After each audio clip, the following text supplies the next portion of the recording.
અને God is not partial. કોકને વધારે બુદ્ધિ આપી, કોકને ઓછી આપી એવું છે જ નહીં. બધાને બુદ્ધિ સરખી આપી છે. કોક વધારે ઉપયોગ કરે છે, કોક ઓછો ઉપયોગ કરે છે. કોકને સારી રીતે એનો ઉપયોગ કરતા આવડે છે, કોકને સારી રીતે ઉપયોગ કરતા નથી આવડતો.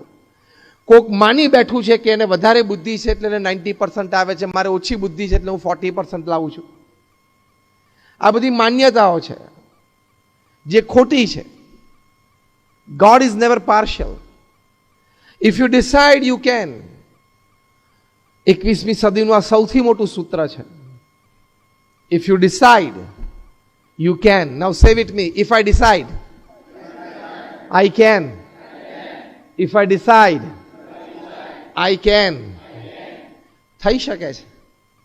ઇજિપ્તમાં એક છોકરો હતો, એનું નામ હતું લેક્ઝન. બહુ તો એક કાયરોથી આવેલો એટલે લોકોએ ઇતિહાસ કથામાં એની લાસ્ટ નેમ કાયરો મૂકી દીધું. એ છોકરાને મન થયું કે મારે સારો અભ્યાસ કરવો છે. he came from a very rural area. પણ એને એટલી ખબર હતી કે અમેરિકામાં જઈએ તો બહુ સારું ભણાય. I am talking of things like 70 years back. તો એને તો ઘરેથી ઉઘાડા પગે એના મમ્મીને કહું કે હું ચાલ્યો અને તમે મને 1-2 દિવસ ચાલે એટલું બાથું બાંધી આપો, પછી આગળ હું જોઈ લઈશ.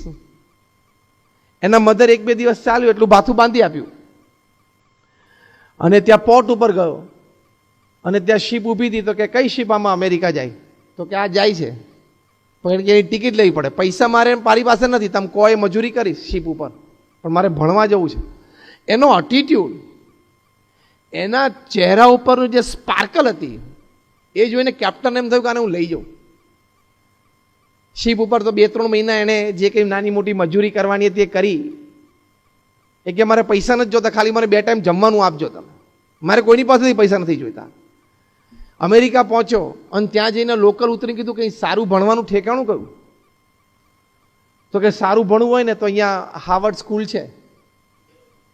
તો છોકરો ત્યાં ગયો અને ત્યાં જઈને કે મારે એડમિશન લેવું તો કોને મળવાનું? તો કે આ પ્રિન્સિપાલની ચેમ્બર છે. તો ત્યાં જઈને કીધું મને એડમિશન આપો. તો કે તું ક્યાંથી આવે? તો કે ઇજિપ્તથી આવું છું. શેમાં એડમિશન લેવું છે? તો કે તમારી પાસે સારામાં સારો કોર્સ હોય એમાં મને એડમિશન આપો ને. કારણ કે આ બાળકની ઉંમર 12 વર્ષની હતી. એને ખબર જ નહોતી કે what is an institute, what is an admission process, what are the courses there, કશી જ ખબર નહોતી એને. તમારી પાસે સારો કોર્સ હોય એમાં મને એડમિશન આપો. તો પ્રિન્સિપલ વોઝ લાઈક સરપ્રાઇઝ કે how did you come here? તો અહીં મારી ચેમ્બર સુધી પહોંચ્યો કેવી રીતે? તો પેલો છોકરો કે મારે એડમિશન લેવાનું ભાગ્ય નક્કી હશે એટલે હું આવ્યો છું. અને ત્યાં આવીને પ્રિન્સિપલ સાથે આવી બધી વાતો એને કરી. પ્રિન્સિપલે કીધું, પછી એને પોતાની જર્ની વર્ણવી કે આઈ કમ લાઈક ધીસ. એની જર્ની, એનું ડિસ્ક્રિપ્શન સાંભળીને પ્રિન્સિપલ એમ થયું કે I should give him a chance. એની બધી ડિટેલ્સ લીધી અને બોર્ડમાં મૂક્યું. બોર્ડને એમ થયું કે આટલો કરેજિયસ છોકરો હોય તો આપણે એને એડમિશન આપીએ. એડમિશન આપ્યું અને થ્રુ આઉટ એ ડિસ્ટિંક્શન સાથે પાસ થયો. He broke on the course of his academics many university records. He went on to become a neurosurgeon. અને લેક્ઝન કાયરો બહુ વર્ષો સુધી એ અમેરિકામાં ટોપ ન્યુરોસર્જન તરીકે રહ્યા. હવે એવું તો તમારા લોકોને ક્યાં કરવાનું છે? તમારા પેરેન્ટ્સે તમને એક સ્કૂટી લાવી આપી છે ને કાર પણ લાવી આપી છે ને અને એડમિશન પણ લાવી આપ્યું છે ને તૈયાર ફી ભરી આપી છે. તે હવે તો ભણો.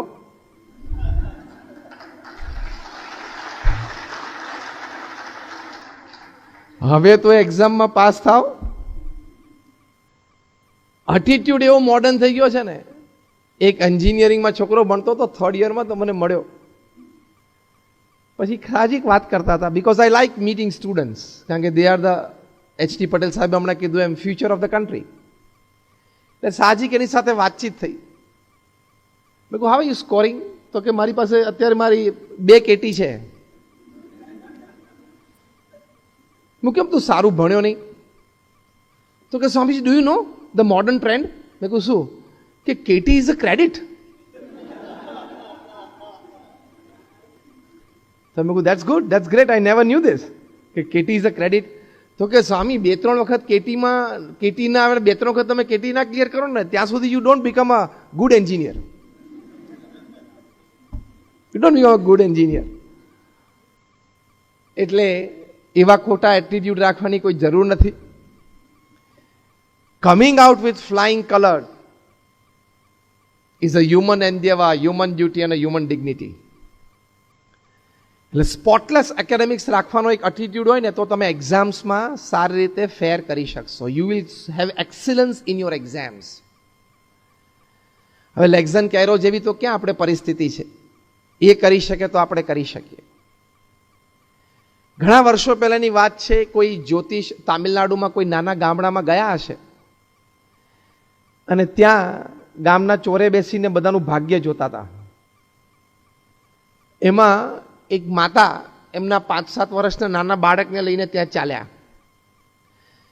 અને એ માતાના મનમાં એમ હતું કે મારા બાળકનું ભવિષ્ય ખૂબ સારું બને, ખૂબ સારું ભણે, મારે મારા બાળકને બહુ તેજસ્વી એકેડેમિક કરિયર જોવું છે અને ખૂબ મોટો સાહેબ બને, એક જે દરેક માતાના હૃદયમાં હોય. એટલે એના નાના બાળકને લઈને માતા ત્યાં ચાલ્યા અને પેલા એસ્ટ્રોલોજરને કહ્યું કે મારા બાળકનો હાથ તમે જુઓ ને, એનામાં વિદ્યારેખા કેવી છે, કેવું ભણશે. એટલે પેલા જ્યોતિષ હાથ જો ને કંઈક જોયું હશે વિદ્યારેખા અને કહ્યું કે આ બાળકના ભાગ્યમાં સારો વિદ્યા અભ્યાસ નથી. ત્યારે પેલા માતા તો બહુ મૂંઝાઈ ગયા. એને એમ થયું કે હો, મારું આ સ્વપ્ન તૂટી ગયું. 2-3 વખત એમને આગ્રહ કર્યો કે સાહેબ તમે બરોબર જુઓ. ત્યારે ફરી વખત એસ્ટ્રોલોજરે કહ્યું કે ભાઈ એને વિદ્યારેખા નથી. પેલા બાળકે પૂછ્યું કે કોઈને સારી વિદ્યારેખા હોય તો એ ક્યાં હોય? એટલે કંઈક પેલા એસ્ટ્રોલોજરે બતાવ્યું હશે આવું કંઈક છે એમ.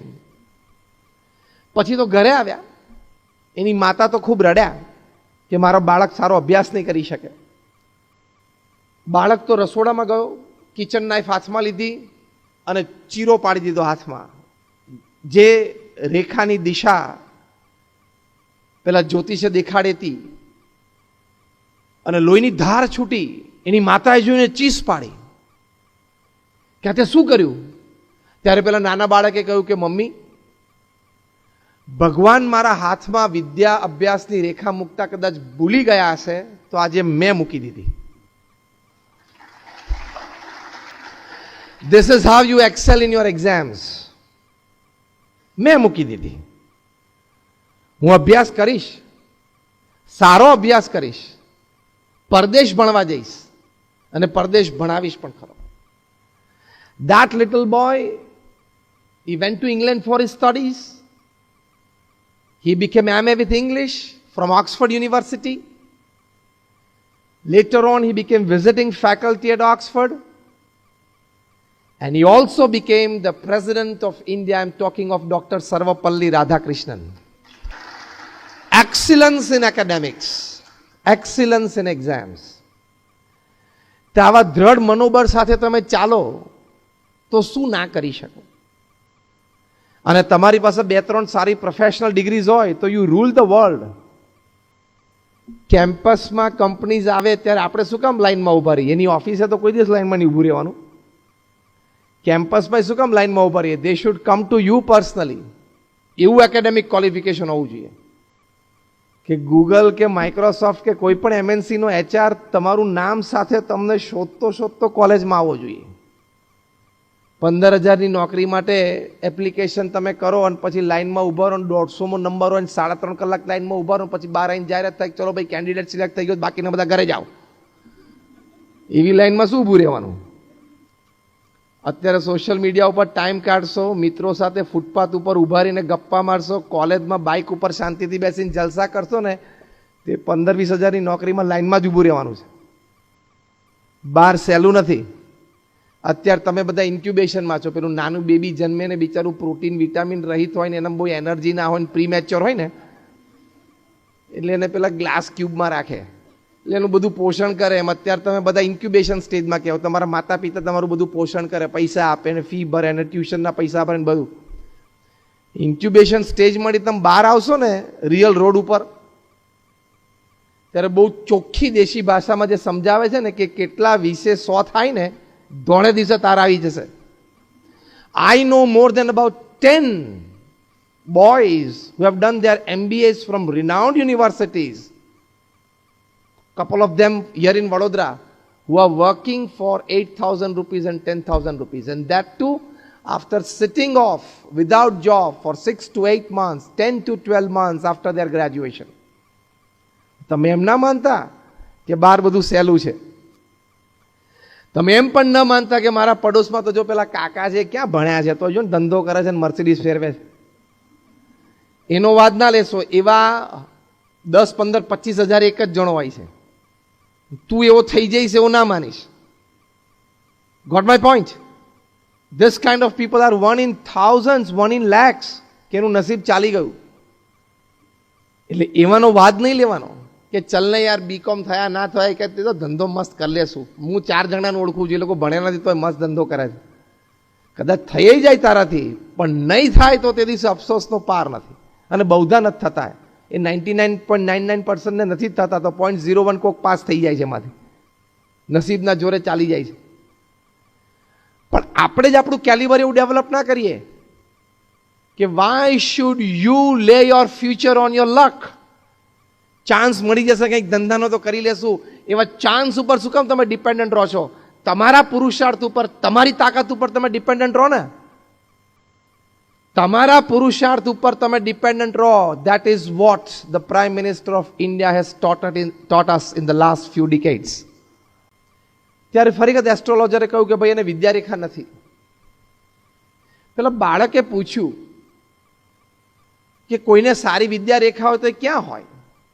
એટલે કંઈક પેલા એસ્ટ્રોલોજરે બતાવ્યું હશે આવું કંઈક છે એમ. પછી તો ઘરે આવ્યા.